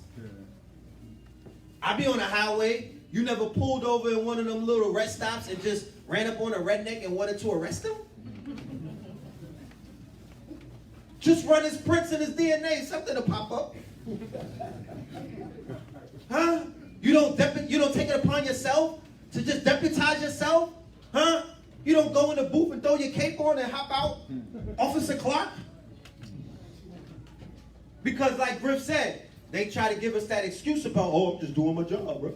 You know, well, you're an officer. Why don't you take the law in your own hands? I be watching Equalizer and all of that other stuff. You don't watch movies? You don't got Netflix? Huh? You can't be like Denzel or one of them? The alt-right has killed and injured at least 100 people. It started with this guy in Santa Barbara. He was an Asian white dude. He murdered 8 students, and because he said that the women didn't want him. Right? A fragilicist, a white fragilicist. Breitbart, Daily Stormer, these are all of these groups. They've identified all of these hate groups, the Southern Poverty Law Center, right? They counted over 100 people killed or injured by alleged perpetrators, right? So we're coming up in a culture. We're raising up a culture that is a hypocritical culture. Because while y'all talk about violence and the gun violence and all of this other stuff about white people going crazy, how is it that Fortnite already made $1 billion from in-game purchases? The game is free. The game is free. How is it that Grand Theft Auto made more money than entertainment title ever? Did you know that? That they made more money than any movie, any music album, more than Thriller, more than the Beatles, more than the Titanic, more than the Avengers. One video game made more money than all of them ever. It hit $1 billion in 3 days. It's made more money than any entertainment title ever. Its closest competitor doesn't even come close. So what you talking to me about? Your children is being programmed. Your children are being desensitized, dehumanized. These people that are doing school shootings are only enacting what they're doing online. Stop playing. Stop diverting it. They don't want no peace. These little niggas want smoke. Don't be fooled. Don't be fooled. You can't, oh, Hotep, young Heru, Bay, X. We're going to read the 42 negative confessions. Okay, right after Fortnite, I'm finna kill a whole city. You know what I mean? Because that's what they're doing. The same kind of mass that you see in the Purge, Fortnite. They mobbing together, right? So these are some of the other games that they're online, and the hundreds of thousands and the millions Fortnite did when Drake was on there. They broke a record and did $1 million on a stream. So you got Grand Theft Auto. You can hop out, beat up prostitutes, throw women in the trunk, shoot people, rob people. All of the, remember, the new hottest thing in the hood is carjacking. When I was in Detroit, they called thrill kills. They pop Xannies and whatnot, and then they go out and they thrill kill all night. And some of them was waking up in jail with charges, didn't even know that they was catching bodies because of the drugs. They defocalized and go on thrill kills. Those thrill kills come from Grand Theft Auto, man. Stop playing with me. So you got something called Call of Duty Black Ops. Well, who black? And who the op? You the op. They had a case that set this whole thing that we going on, this war that we in, called the Trayvon Martin case. I call it the Trayvon Martin Factor. We have a show, 3 shows on Blog Talk Radio. You can find it on Google if you just put Trayvon Martin Factor in, 1, 2, and 3. We explained that this was one of the most grandest rituals that you'll ever see in your lifetime. It was a 2012 February grand ritual. It took place in Orlando at the Orlando Magic game halftime, the All-Star halftime at the Orlando Magic Arena inside of Orlando Disney World. Sanford is right down the block. They killed them at halftime when all of those black people were gathered in the same area with all of that black melanin, all of that black girl magic, throwing all of that money around and whatnot. They killed this young man. And the most thing that they always talked about was the black hood. But there goes his sweatshirt, and there goes the hood, right? But are they talking about the black hoodie, or are they talking about the black hood? Or are they talking about the black hoodlum? Because he was dead. And you all witnessed them put him on trial. Zimmerman wasn't on trial. They didn't even really pay attention to him. They were putting his character of Trayvon Martin on trial. They were putting the Black Hood on trial. He was already dead, so you can't put a dead man on trial. He wasn't being charged with anything. The Black Hood was on trial. The Black Hoodlum, the archetype that that young man represented, because everybody was saying, oh, that could be my brother. The president said that could be my son. So by doing that, because we're all connected, they internalized him to be all of us. And then we got put on trial, and we've been getting murked ever since. Now, this dude is still walking around. He told Jay-Z that we'll feed you to the crocodiles, right? Like we used to do back in the days. But look at this. George Zimmerman threatens Jay-Z over the Trayvon Martin film. He's the producer of the Trayvon Martin documentary. George Zimmerman told Jay-Z, we'll feed you to the alligators. George Zimmerman said that to the private investigator and got his ass charged with a crime. You see the difference? Who is this man? You gave a terroristic threat to HOV, to Hova. You ain't get arrested for that. But the minute you said it to the private investigator, your ass got a charge. Who is this dude? Why is he still alive? He don't even look like the same person in all of these pictures. Look at his whiz. These are demons. Look at her face. She looked like she from Hostel or Saw 3. Somebody like, you know what I mean?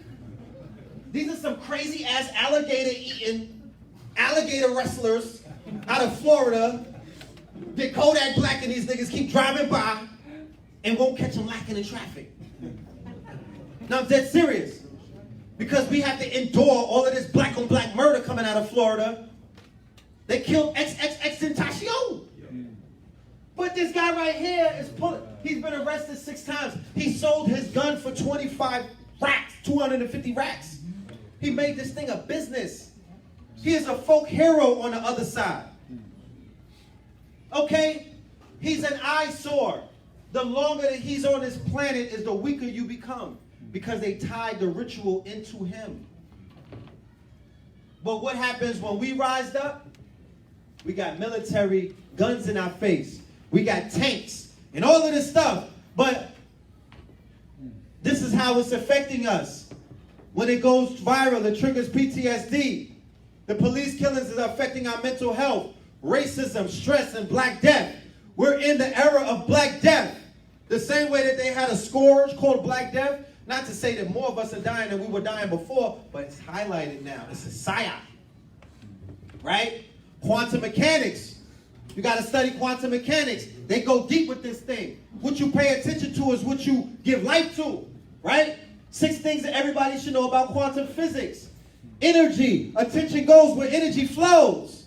So the more you put, remember, everybody was invested in the Trayvon case. Then everybody was invested in Mike Brown. Then everybody was invested in Sandra Bland. Then everybody was invested in Freddie Gray. You put your heart, you put your mind, you put your soul, you put your energy into it, and they just give them acquittal after acquittal after acquittal after acquittal after acquittal, and niggas are becoming crazier and crazier and crazier and madder and angrier and more anxiety, PTSD, people dying of stress, all of that stuff.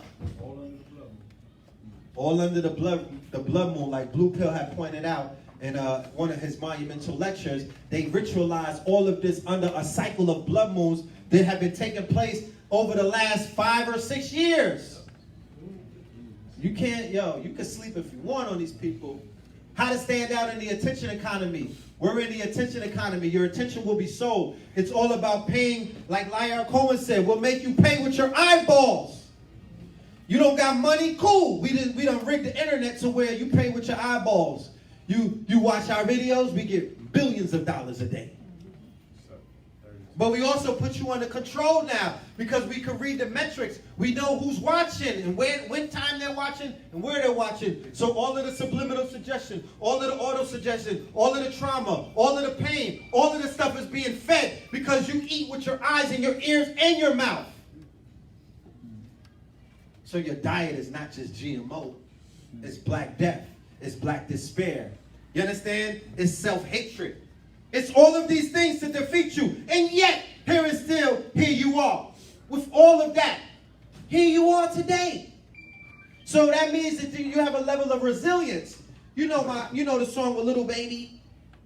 He says, Cartier glasses, sing along, I won't even peep at you, yellow Ferrari like Pikachu. But that's an ill bar, because he's saying that I won't even look at you. I will not give you the attention that you so much deserve from me. Oh, white people is acting crazy? I'm not even looking at them. I don't even look at them. Real talk. I don't look down, I look over them. I don't look at them for what? I look through them. He said, don't pay attention to them. But just coincidentally that he brought that up, the owner of Cartier, he was like, well, goddamn it, one of my greatest fears is the poor rising up and overthrowing the rich. It keeps them awake at night. So what do you think Mr. Cartier is doing with that Cartier money? He said one of his greatest fears is waking up, right? The multi-billionaire owner of luxury jewelry company Cartier has revealed his greatest fear: robots replacing workers and the poor rising up to bring down the rich, right? He said he doesn't bear in mind that when the poor rise up, the middle classes won't want to buy luxury goods for fear of exposing their wealth. These are Bartier Barties on my face, so don't judge me. Bartier Barties. We don't wear Cartiers over here. You know what I'm talking about? My shit made in Africa. By the Chinese. You know what I mean? So we feed in all kind of regions at once. But they gave you all of that flack for protesting, right? But here you go, a whole group of billionaires, right? Collectively, they're billionaires. The NFL. Individually, they're the most collection of millionaires, black men with millionaire status on the planet. There's no other deeper collection of millions. Not even hip hop has more millionaires than the NFL has, and they don't even have the right to kneel. You understand? But they didn't have the right to kneel, but these people had the right to march on DC last week. I brought this up yesterday. 2 police officers died last year, along with Heather Hunter, or whatever her name was. I forgot her name. HH, right? But HH, yeah. No, I'm sorry. Let me go back and say her name. It wasn't Heather Hunter, I'm sorry.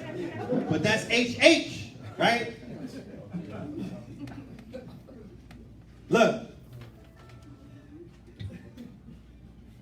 Bloody street brawls broke out between dozens of anti-racism activists and far-right attendees. One woman was killed when a driver plowed a sports car into a crowd of protesters. He was arrested and charged with murder and other crimes. 2 troopers died when a Virginia State Police helicopter crashed near the city after monitoring the chaos. Why didn't they talk about that? Why didn't they harp on that the way that they harped on HH, the lady who got killed? How could you get a renewal of a license to have a protest a year later after police died? That's impossible. Black Lives Matter could never march in Dallas after those police died at their rally on 7/7/2017 at the hands of who they said was Mika Johnson. They could never be renewed for a license because a life of police got taken at their rally. So you mean to tell me they gave them police escorts? Do you know the European who got charged with murder got a police escort to the thing last week?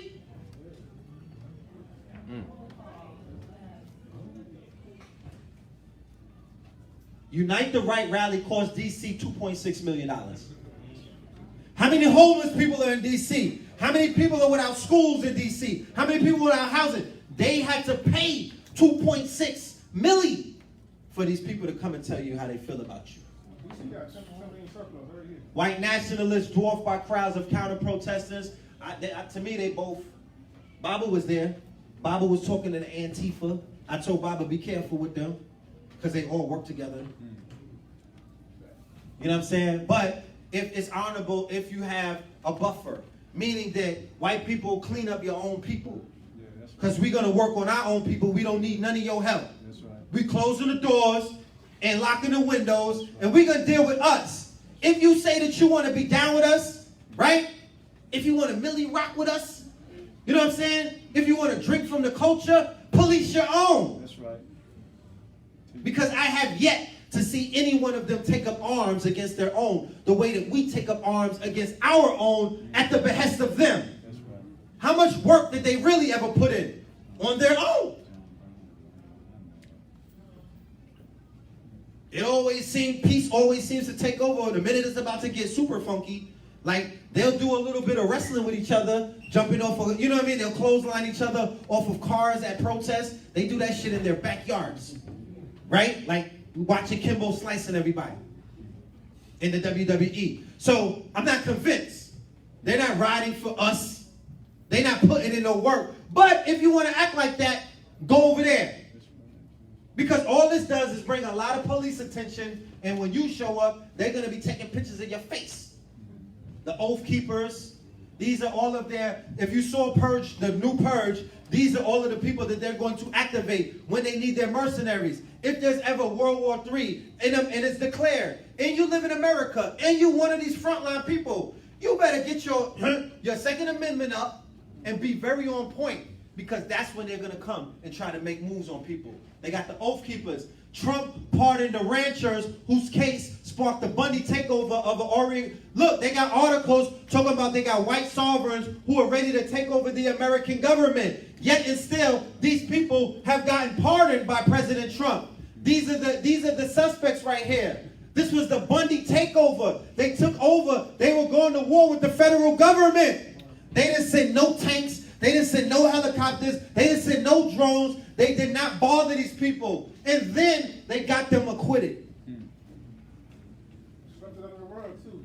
They swept it under the rug and they acquitted them. So that's who Trump is going to get. They tried to get one of our brothers. He beat the case. Griff talked about it. I got 5 minutes. Griff talked about it. This was the first black identity extremist. He gave him the case back. He beat the case. He's out of Dallas. Is the FBI setting the stage for increased surveillance? Yes. You know what I'm saying? 2.0, COINTELPRO 2.0. Coin, the new COINTEL, Bitcoins, cryptocurrency, the bag. They buying you Negroes out, gay for pay, and all of this other stuff. Telecommunications. There is no more agents. You telling on yourself with your phone. Your smartphone is the new agent 8.0. They don't need no payroll. They got Amazon, they got Android on their side. They got Apple on their side. Pro, GoPro, surveillance, predator drones. We are being watched. All of our moves. We're being followed. We're being surveilled. Okay? Yes. They are creating dossiers on the people who are out here visibly, basically, our faces around the world. Can I sleep at night? Yes. I don't give a damn. I don't care, because they know anything that they do to any one of us is only going to make us more powerful. You could immortalize me right now. I'm good. But that's the new COINTELPRO. That's how they're infiltrating. That's how they're building up their cases. Remember, there's more people in jail for conspiracy than anything. So don't let nobody ever call you a conspiracy theorist. Agent provocateurs. Have you met them? Do you know one? Huh? Have you heard rumors of any? Let's read what the definition is. An agent provocateur is a person who commits or who acts to entice another person to commit an illegal or rash act or falsely implicate them in partaking in an illegal act. An agent provocateur may be acting out of their own sense of duty or may be employed by the police or other entities to discredit or harm another group by provoking them to commit a crime, thereby undermining the protest or the demonstration as a whole. So most of these YouTube channels are agent provocateurs. Most of these trolls that are out here that'll make me get online and go crazy, not me per se, I'm just saying, they make other people, they provoke other people to incriminate themselves. Oh, they'll talk about your daughter, your baby, your mama. Then you hop online like, what? When I see you, I'm gonna knock you out. You put yourself in the trap. You're falling into the oldest trick in the book that they've been playing. They done took down people more powerful than us in the 60s, who were more organized than us. You understand? who was made for this. They took them down. So you think that water rolls off of your back? So this is what we're dealing with in the community, non-stop. Remember, they said that you could be working for yourself or you could be working for the man. And because the conscious community has been turned into the competition community or the WWE, individuals are not comfortable with seeing other individuals win. It's not a community. It can't be a community if somebody is pulling me down and won't allow me to shine because my shining will threaten their dullness. You can't be in a community like that. Not where I come from. We take the garbage out. So it's not a community. It's a competition. And social media has fed into this. The fact that you got followers. The fact that everybody's not built to have followers. Every brother's not built to stand up here and have women and other men saying, oh, peace, God. Do you know that gets to certain people's brains? You have to be groomed for this. You have to be prepared for this. You can't be enticed by what is known as fame. And that's all we seeing. Ego.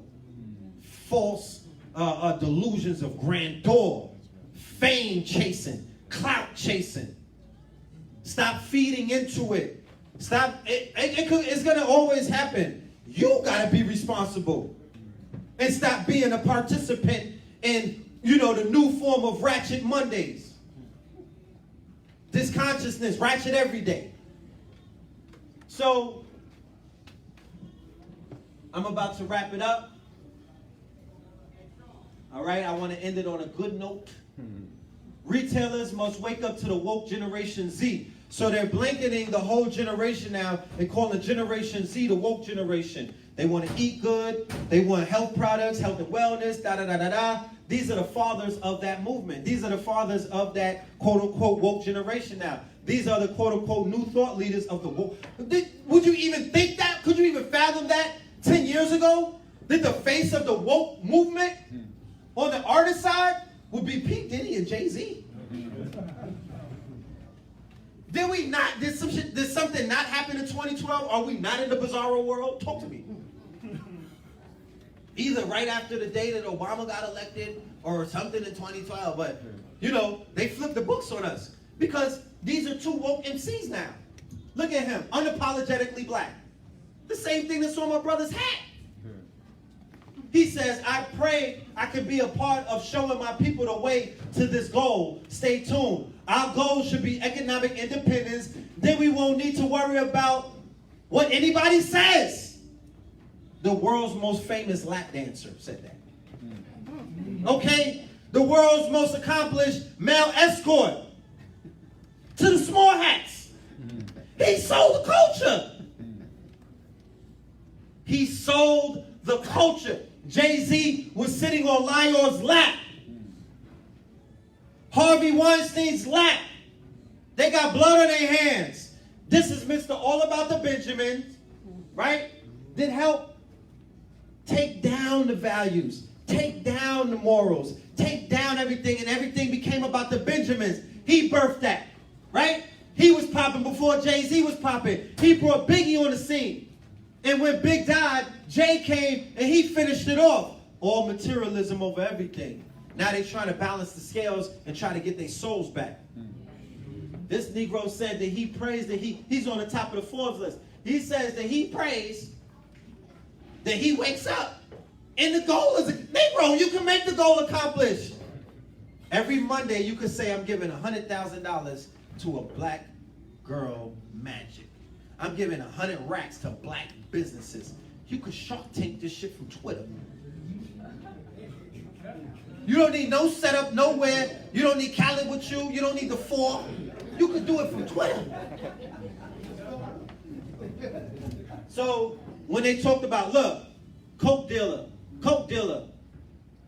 take that. Take that. Coke dealer. Take that. Cross-dresser, coke dealer. I'm just saying, and I'm not judging. Right? But what I'm saying is, coke dealer, Trap King. And we love our brothers, coke dealer. coke dealer, trap king, right? Our people are following the tune of a Pied Piper. They're following the marching orders for some flutes that are being blown, because there is no Migos without Jay-Z. This is a progression. He's the father of trap. There is no Gucci without T.I. There is no Migos. There is no Zone 6. There is no 21 Savage without T.I.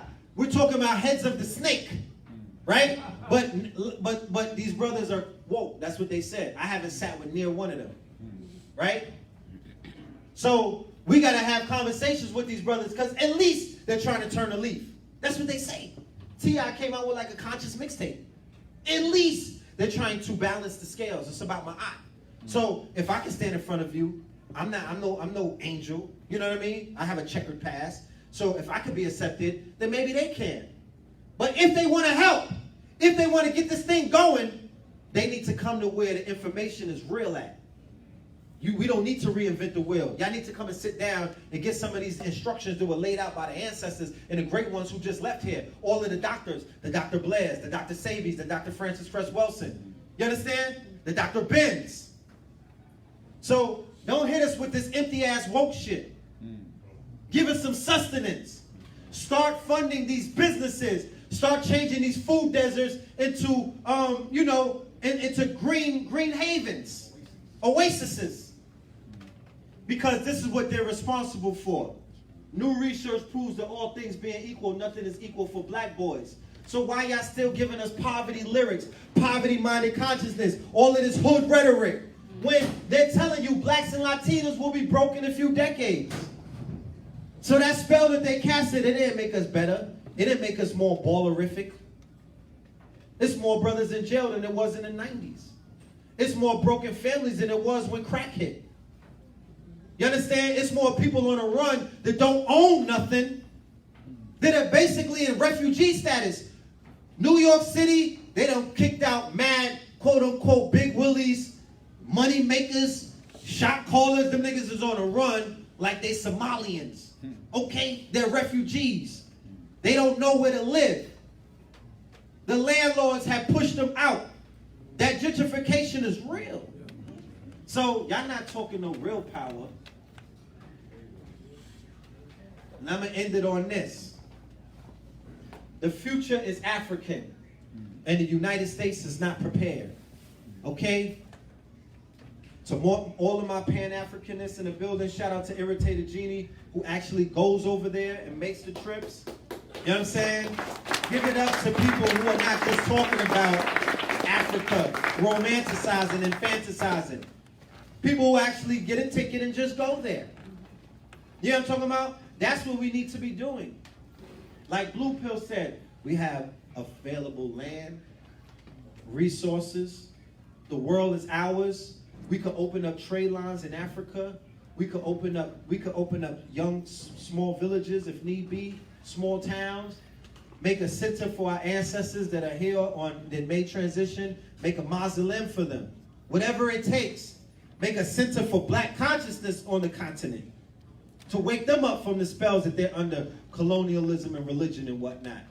So, all of that I said today is to say to you that hopefully I succeeded in doing a little bit of decoding to the people that you're dealing with, in the mentality, in the spirit of who you're dealing with. On this weekend, like they said, where we're venerating the Queen of Soul.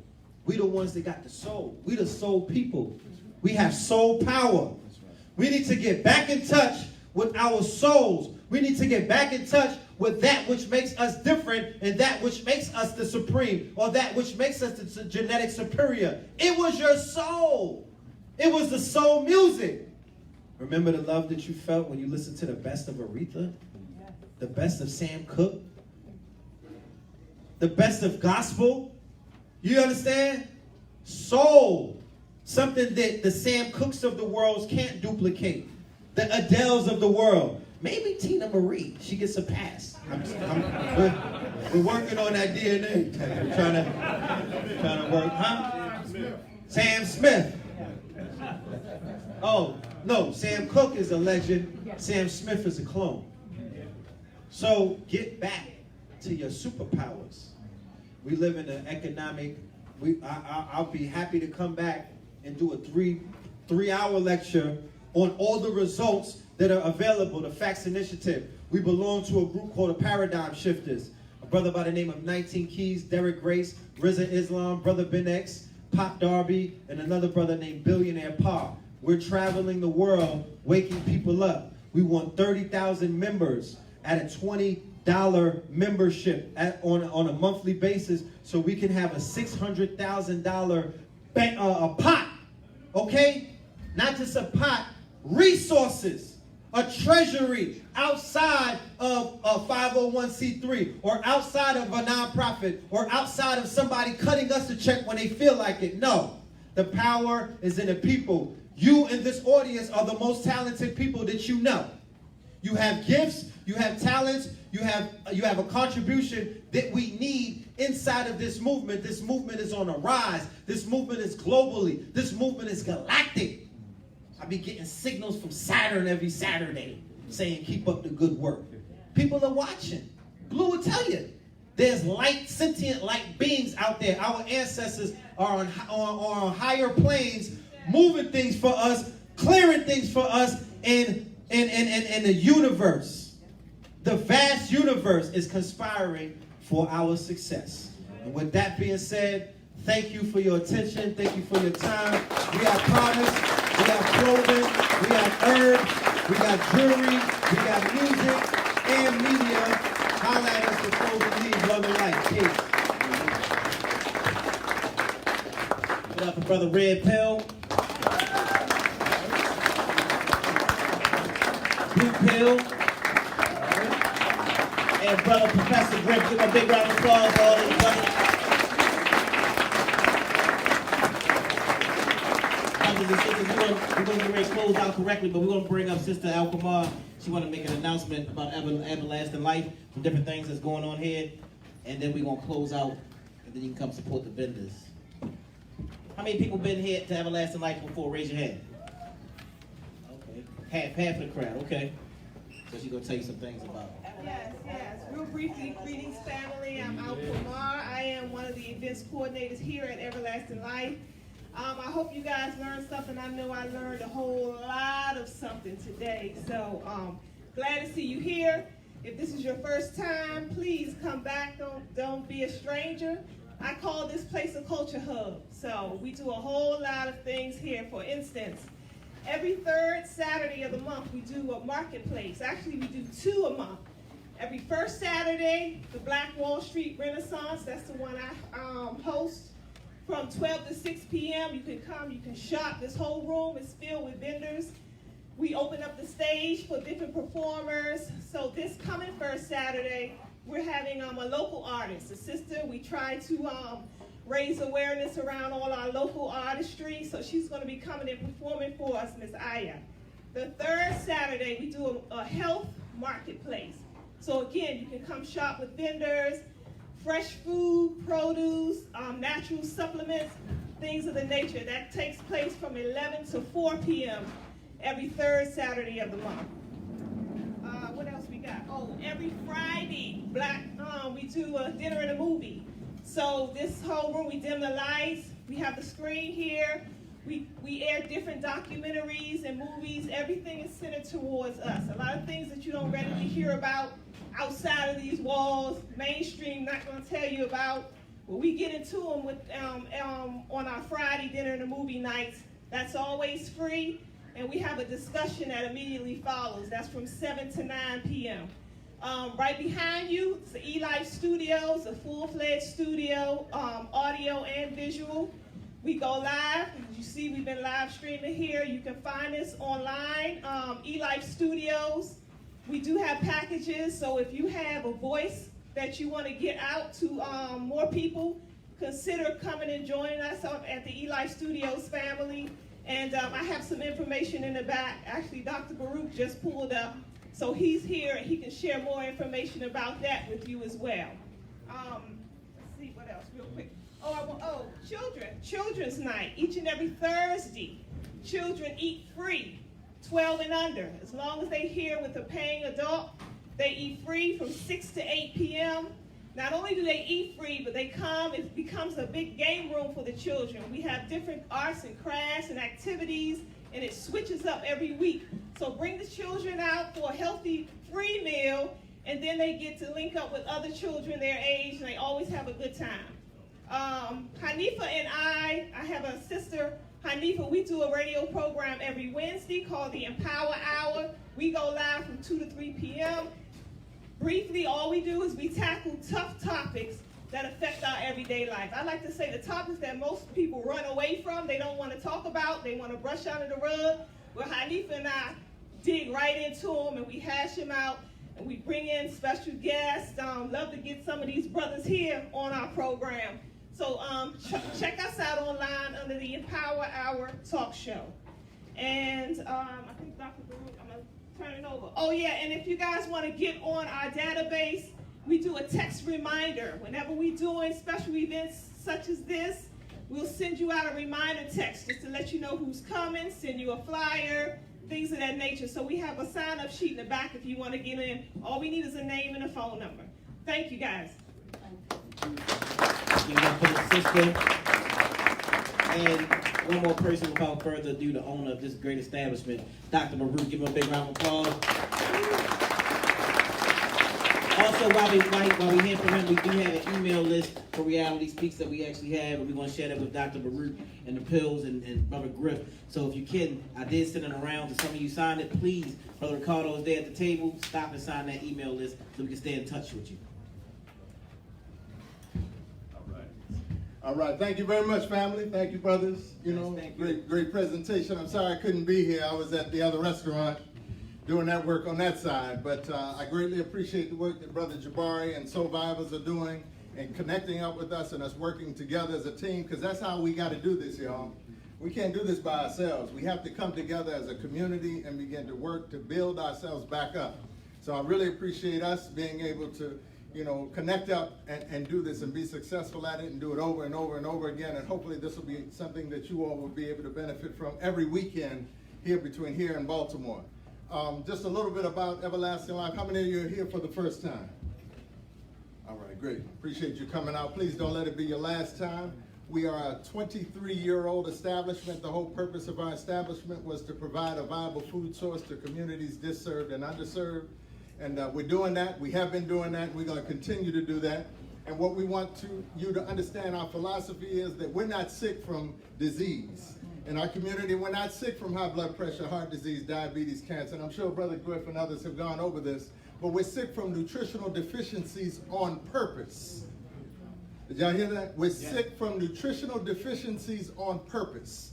And we have to now begin to take responsibility and take charge for our own health and begin to change our own personal reality, change our health outcomes. And how we're going to do that is we need to support ourselves by eating healthy all the time. When is eating unhealthy an option? When should it ever be an option? It should never be an option. Mm-hmm. So we should always be eating healthy, and you should support the businesses that support you. So support the Everlasting Lives and the other restaurants that are out here that are doing the kind of work to produce healthy food for our community so that we have a better choice. Because all the other crap that's being offered to us, Crackdonald's, Murder King, Taco Hell, Wind Disease, Chokers, Bow Strangles, the International House of Pulmonary Heart Disease, all that crap, it's killing us. It's killing us, and what's worse is we're paying for them to kill us. So I ask you all, before you leave, give us some support. We close at 7 o'clock, so come on over, support. The vendors are going to be here all night, but you all go over there and support them so I can close down the kitchen. Again, I appreciate Brother Jabari. Thank you all very much. Stay tuned. We got Brother T.J. Lofton. Brother T.J. Lofton is going to be coming. He's going to be talking about monetizing gentrification right here at Everlasting Life, and it's the second weekend in September. And it's going to be, his first lecture is going to be monetizing gentrification, and then on Sunday it's going to be talking about the automobile industry, how he went out, he was one of the pioneers for creating hot rides and redoing your ride, you know, pimp my ride type scenario. So again, that's the second weekend in September. Thank you all very much. Have a great evening. All right, family, we can all stand, close out. And when we finish, we want to, Brother Red wants everyone to come up to do a group picture. Let's close out with our Harambe's first. Put your fist in the air. Harambe means let us all pull together. 1, 2, 3. Harambe! Harambe! Harambe! Harambe! Harambe! Harambe! Harambe!